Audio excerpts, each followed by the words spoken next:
Hi, I'm Leo, the cat with questions.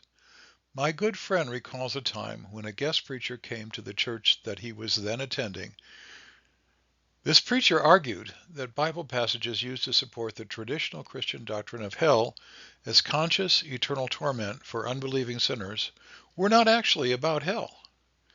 This motivated my friend to ask God whether he would really torture sinners in hell forever.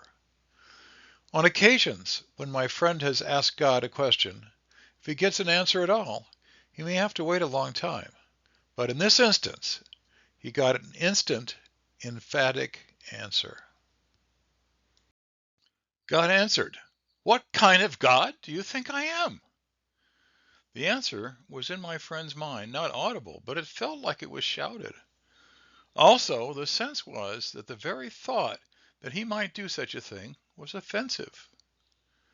My friend had found the guest preacher's arguments convincing. He replied, "I didn't think you were that kind of God, but this is what the church is teaching." Torturing someone forever for what he did in a short lifetime does not seem just. Indeed, the concept is incompatible with the personality and character of our God, the creator of all, who is love. The book, Let's Talk About Hell by Kenneth Myers, contains arguments like those presented by the guest preacher. These were the arguments that caused my friend to go to the source and simply ask God about it. Paul Wallace discusses the hell doctrine in his book, The Eden Conspiracy. Starting on page 171, regarding a discussion about hell with a preacher friend of his, Paul Wallace writes, "I was open-mouthed. On the one hand, I was struck by the Reverend Doctor's startling honesty, while I was simultaneously horrified that he would continue to preach so defiantly on a doctrine that he now couldn't defend. The lack of a biblical foundation for such a strong and persistent teaching in the church is the reason why the late, great Reverend John Stott, a pillar of Britain evangelical Christianity, considered hell to be a doctrine that had not been tested against the plumbing of the Gospels and the New Testament. Courageously, he put this view forward in his 1988 book, Evangelical Essentials. Destruction and hell are not the same thing. Ruin and regret are not the same as a lake of fire or an eternity of conscious torment. I quietly applauded Dr. Stott from the sidelines as he tentatively indicated the rather obvious points. Unfortunately, despite his unblemished record of decades of orthodox teaching, John Stott quickly found himself pilloried and vilified by fervent evangelical believers all across the world. In fact, he was pressured to such an extent that he finally had to retract his tentative criticisms of the hell dogma and back away from suggesting that it ought to be tested against the writings of the Gospels and the New Testament. The Third Testament is a collection of messages from Jesus Christ that were received about 150 years ago in Mexico. Get it? Old Testament, New Testament, Third Testament. This is very much worth reading and corrects the false teachings on hell and other subjects.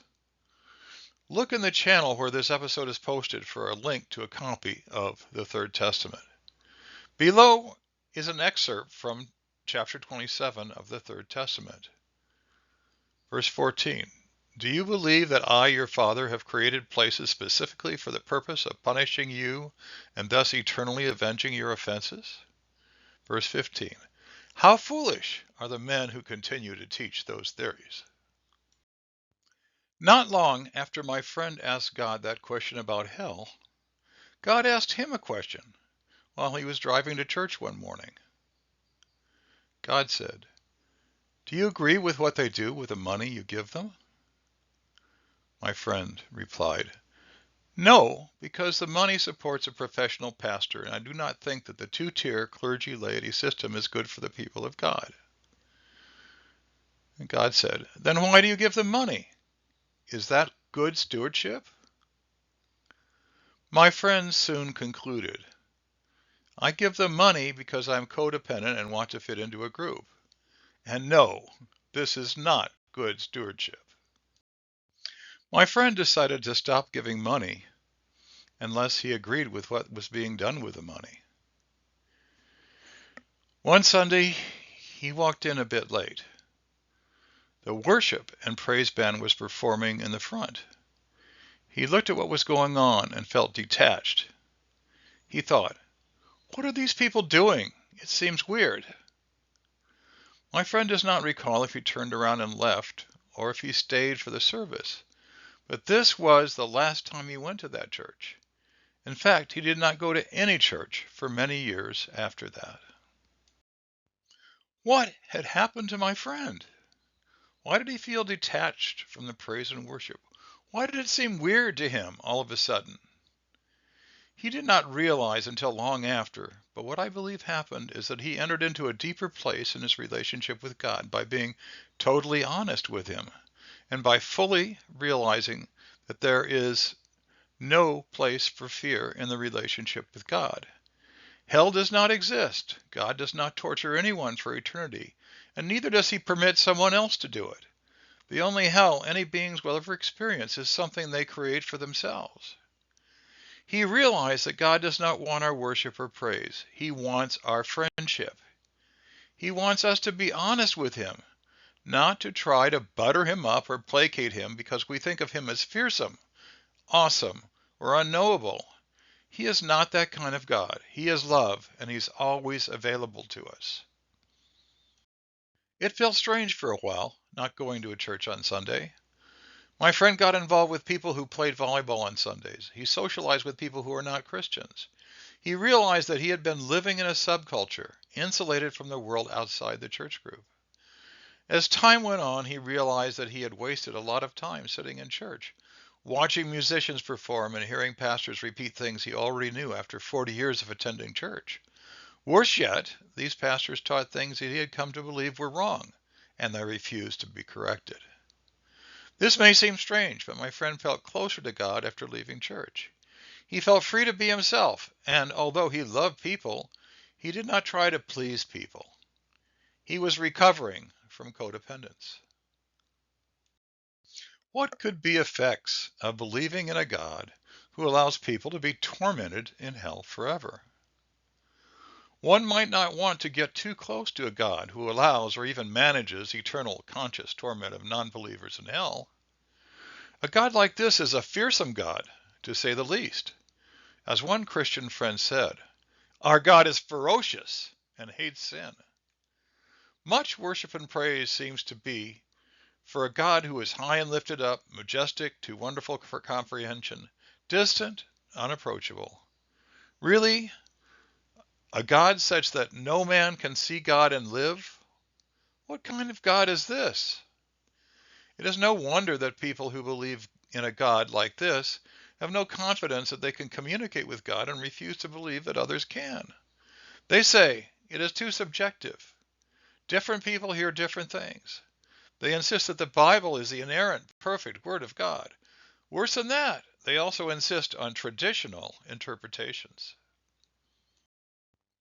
Some changes to the Bible appear to be there to encourage the idea of hell.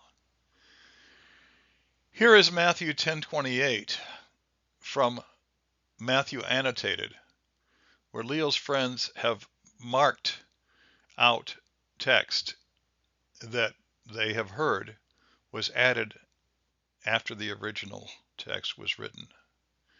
And also, here's Matthew 13:40 to 42.